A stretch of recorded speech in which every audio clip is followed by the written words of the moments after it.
Welcome back to the show, everybody. It's hashtag ETHgate. It's us versus the system. It may be checkmate time. That's what it may be. And there may be more downside to the market for crypto and XRP price. Let's roll that beautiful intro and see what we got going on here. Here we go. This is Digital Perspectives with Brad Kimes. Subscribe for new content notifications. Now, here's Brad Kimes. Come on in. Welcome back to the show, everybody. You can follow me on Twitter at BackupBradleyAbove and everything that we're talking about here today. It is now a 1.907 cryptocurrency market cap, $1.907 trillion.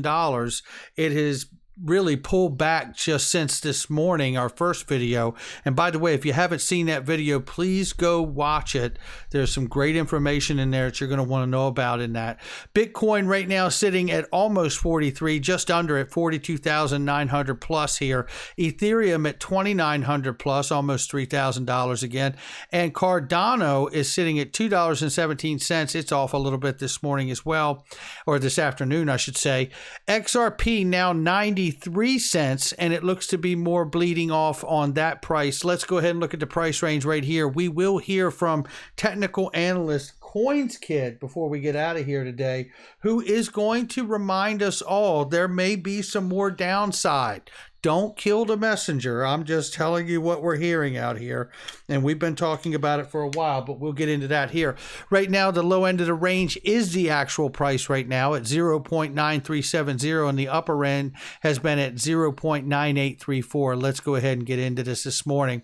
Don't forget, starting tomorrow, Corticon is going to start for R3 and the founder, David Rudder. We will keep an eye on that. There should be some information about the market in general as far as blockchain and possibly XDC and maybe even other assets as well. So we will tune into that as much as possible to see what kind of information we can get from it.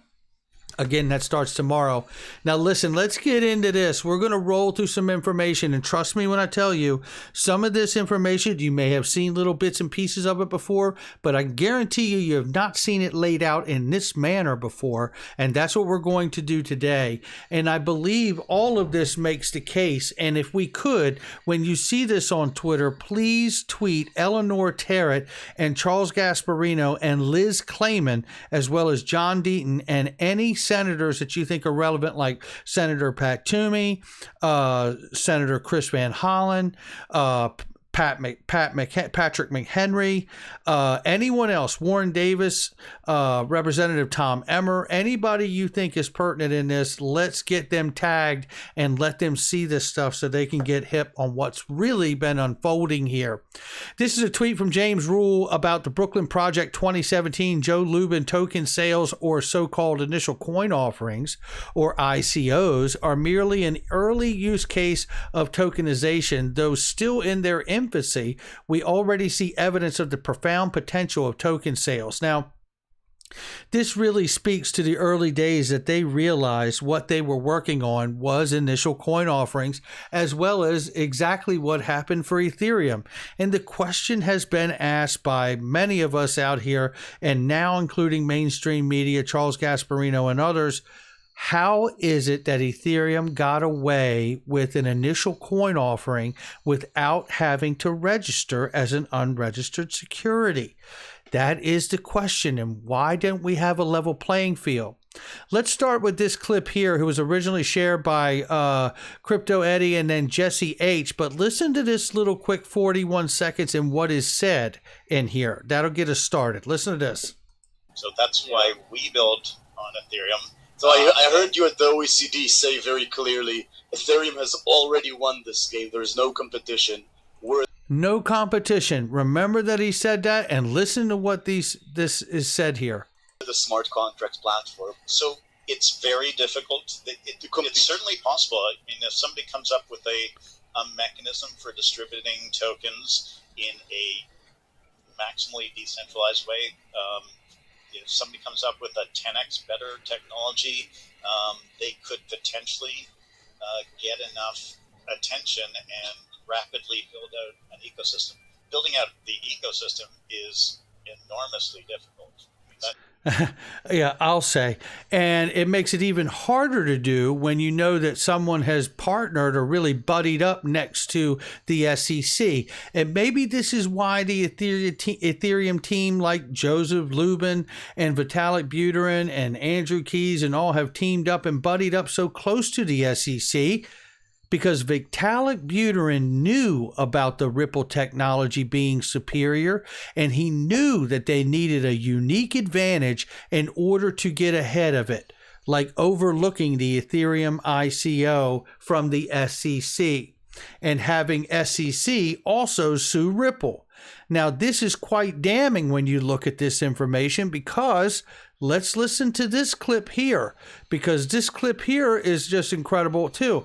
Well, I think this is, they knew that it would never work. Yeah, Ethereum 2.0 was planned since 2014.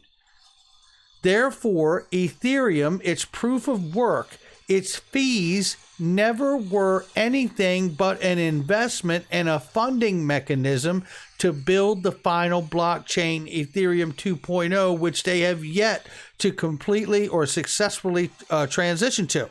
Listen to this clip here. A higher, more conceptual level, Ethereum 1 you could think of as a prototype. It was an impossible project that got built, and we needed to put out something that we knew wouldn't be scalable. So they knew what you're dealing with now and invested in and companies are building on top of is not actually scalable in its form. We needed to do that to figure out how to build decentralized applications, figure out the developer tooling and the infrastructure that we needed to build them and deploy them. We needed to figure out whether it's possible to build companies around decentralized applications, because a number of years ago people just thought, no, it's all code out in the open. The margins would go down to zero. There'd be people copying everybody back and forth. And of course, that's not true, because there's so much to building a product and a service in a company outside of the actual pure technology. We needed to build a trust foundation and figure out what we could build on top of that. Turns out we can build a financial you're plumbing saying layer. That the concept of launching something that doesn't scale and then rebuilding Sure. it as something scalable it was scales in the somewhat. initial plans or initial yeah, we thinking. knew it wasn't going to be scalable for sure. Well, I bet the investors would have loved to known that.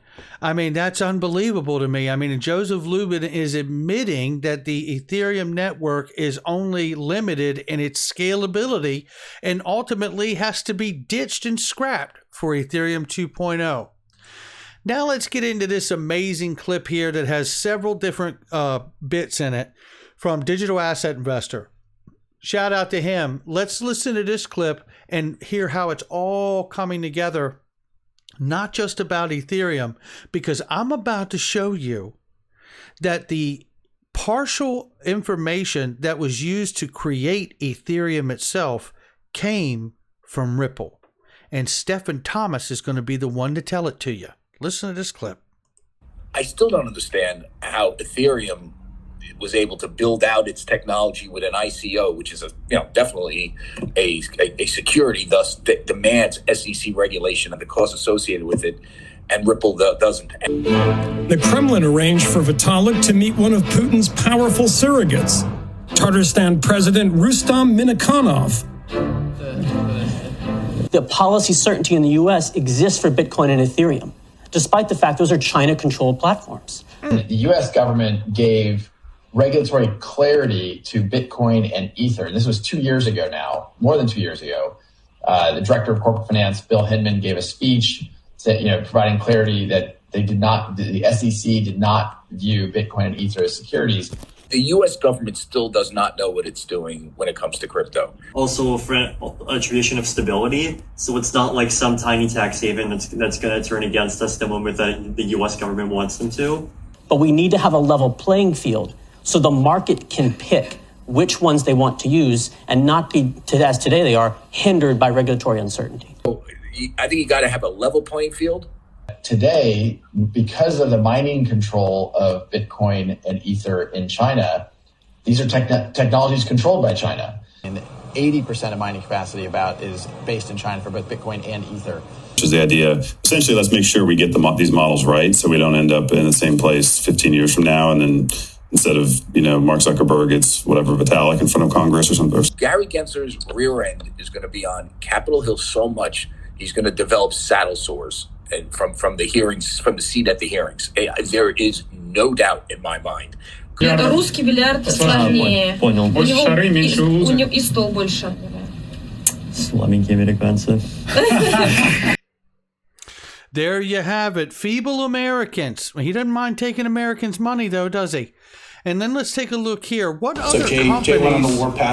other companies and digital assets were represented besides Ethereum when Chris Dixon put together this industry group and eventually a memo at Jay Clayton's request?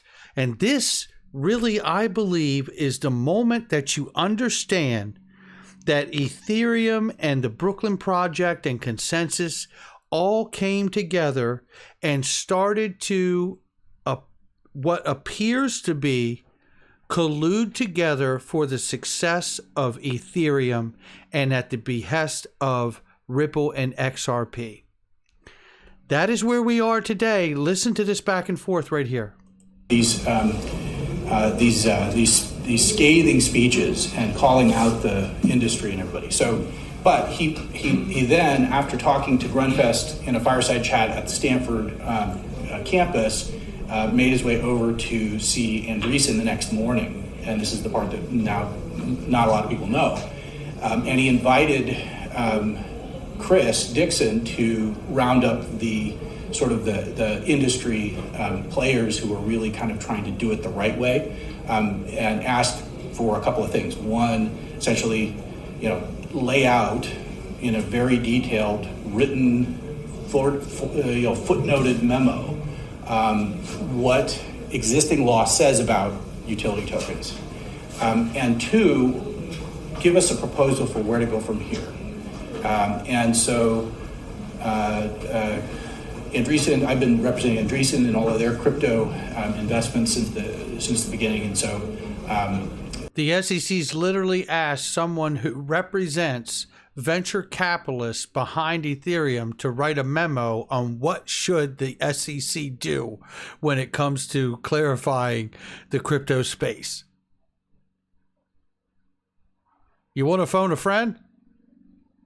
So I got the chance to be the one to write all that stuff. Finally, he got the chance to be the one to write all that stuff. Now, I thought that was William Hinman's opinion and his opinion alone. That sounds like William Hinman perjured himself in this current case, is what it sounds like to me. We have a financing model for these open networks. And I think that's a very positive thing, right? And open networks can now enjoy the same kind of economic flywheel that for-profit companies have. If you look at the companies like Twitter and Facebook, one of the reasons they can get so large is they get this feedback loop where they get bigger, they raise money, they generate revenue, they feed it back into R&D, and they have these giant R&D budgets. And so now what's so exciting to me is that the open world now has potentially a similar economic flywheel and can kind of compete on a level playing field. Yeah, as long as you're on Ethereum's network, but not if you're Ripple or someone else, and certainly not Coinbase wanting to be able to develop their own DeFi lending platform either. But if you're Aave on top of Ethereum's network, that's okay. If you're any of these other projects that were fundraising for their own projects because they created an ERC20 token, that was okay. But somehow everything else falls short. Things that make you go, One thing, there's a lot of discussion in this community around things like governance they talk about, which is the idea, essentially, let's make sure we get these models right so we don't end up in the same place 15 years from now. And then instead of, Mark Zuckerberg, it's whatever, Vitalik in front of Congress or something, or Satoshi, or I don't know. Yeah, which it may be at the end of the day. Chuckle away, ladies and gentlemen, because here's what we know. Another smoking gun. Now, I put this out over the weekend. It was yesterday, and this was something that had been haunting me for a while. His name was Vitalik Buterin, and these conversations led him to incorporate Ripple's key value data structure into Ethereum. Yes, that's right. This article that was written right here by Stephen Thomas, June 6, 2018, just a couple days before the Hinman speech. where he acknowledged that back in 2013, a young Bitcoin developer crashed on my couch for a couple of weeks while visiting San Francisco. In the afternoon, he would come to Ripple office and join our discussions about smart contracts. At the time, they were working with Codius in the early days, which is the premier smart contract platform as well. His name was Vitalik Buterin, and these conversations led him to incorporate Ripple's key value data structure into Ethereum. In other words, Vitalik wasn't able to create Ethereum until he got what he needed from Ripple. If there was anyone on this earth who understood how superior Ripple was and what a threat it could be to his inception and creation of Ethereum, it was Vitalik Buterin. If you're looking for motive and ever asked yourself, hey, well, why Ripple? Why would they hold Ripple back? I mean, they could have done this to any project, but why Ripple? Well, I think you just got your answer. Because Vitalik Buterin couldn't have even created Ethereum if it wasn't for what he had learned and incorporated of Ripple's key value data structure into Ethereum. And if you understand that, I don't think it's a very big leap from there to understand that he knew better than anyone else what a danger Ripple and XRP and Codius would be to what he's created, because he didn't hang around and wait. People often ask why we didn't release our prototype preempting Ethereum and potentially attracting developers to XRP instead. He said at the time they underestimated the amount of interest there would be in smart contracts. Moreover, building this architecture seemed daunting. Then he says, as a class act, he says, hats off to Vitalik and friends for attracting a community large enough for a fervent enough to pull it off. But the reality is they understood that there's a better architecture, and its Codius works differently than most smart contracts in Bitcoin or Ethereum. And you know what? I think Vitalik knew that too, but he was too interested in becoming a billionaire and being the first mover and having the first mover advantage. And then when he got out there and then got hooked up with Joseph Lubin and others and Andrew Keys, what do we see? We see the next thing you know, they're consulting with the SEC on what digital assets are, not just their own. And lo and behold, who gets a pass? Ethereum does. Isn't that interesting? Isn't that interesting? Let's take a look at price, because this is interesting too, because we could be in for a Rocktober for XRP and crypto market, not financial advice. But right here is CoinsKid telling us before we go up, we may see more pullback. Take a quick listen here. 4, 5, boom. 1, 2, 3, 4, 5, boom. Job done. Do you understand? So for me, I do think that you will be looking at that minimal for XRP. Again, not financial advice. Nothing I say is financial advice. And if you start to break out here of this horizontal to the upside, then this we've put in our low down here. We've put in our low. Okay, and we come up and we break this low resistance. As soon as we break this trend line up here, okay, like we did here, when we broke this trend line, like I said to you, you know, XRP is going to take off here. And I do think we were looking at a really bullish end of the month here for October especially. Rolling into it as from September into October, I think can be a bit choppy. You're going to sort of consolidate a bit. You know, people get disillusioned that you break out from a low immediately. You don't. You consolidate down there. You retest it, the support. You know, technically you can come down to the low, but you do technically see sort of a little wick just above, which is a higher low, which is a confirmation that you've based out, you're finding support, and you're looking for continuation. And this is the sort of structure that I'm looking for XRP at the moment. I'm not seeing it. I'm not seeing that structure. So this, until I see that structure, that we're sort of lowballing here, you know, putting a low, something like we did down here. Look, you only have to see, look again, look at this horizontal which was formed here for XRP. Again, this is exactly what you're looking at, but on a smaller time frame. And I gave all these breakdown targets in the previous correction. I said to you, look, when you lose this support just there, this horizontal, you're going to have a technical target. Boom, look at that, technical target was met. Okay, and you're doing exactly the same here, but a more condensed version. Okay, this here is a more condensed version of this correction. This was longer and drawn out because this is wave 4. Okay, and right now we're bolted in wave 2, sorry, and we come down in wave 2. We're having a correction to a key level support, primarily this trend line okay? We bounce off it, then you're putting in your wave 3 high to 450, aren't you, like I've shown you? So yeah, I mean, that's what it's looking like at the moment. It's looking like that until it's not for me, okay? So that's XRP. It's a little bit lackluster, to be honest with you.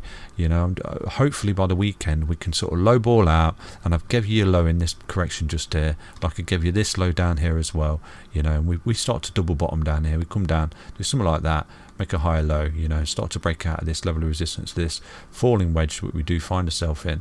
We start to break out. That is a really bullish signal, you know, and you could be looking at a fantastic long trade there. Again, equally, set stop losses, always set losses, you know, set stop losses on your trades, because from that point there you could be looking at a whopping 491% long up on XRP, providing we can hold support, you know, and everything that.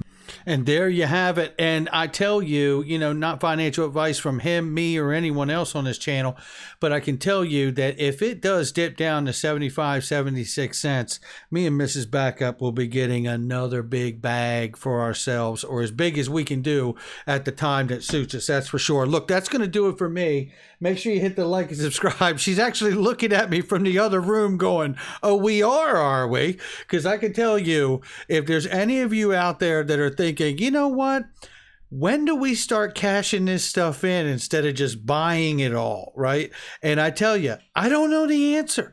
Coins Kid doesn't know the answer, but I do know this, and it's not financial advice, but I'm here for 4 and 5 digit XRP, and I'm not leaving till it comes. So for me, and my perspective alone, as long as it's down like this, I'm going to continue to accumulate, because that's what disciplined investors do when they believe in what they hold, and I certainly do.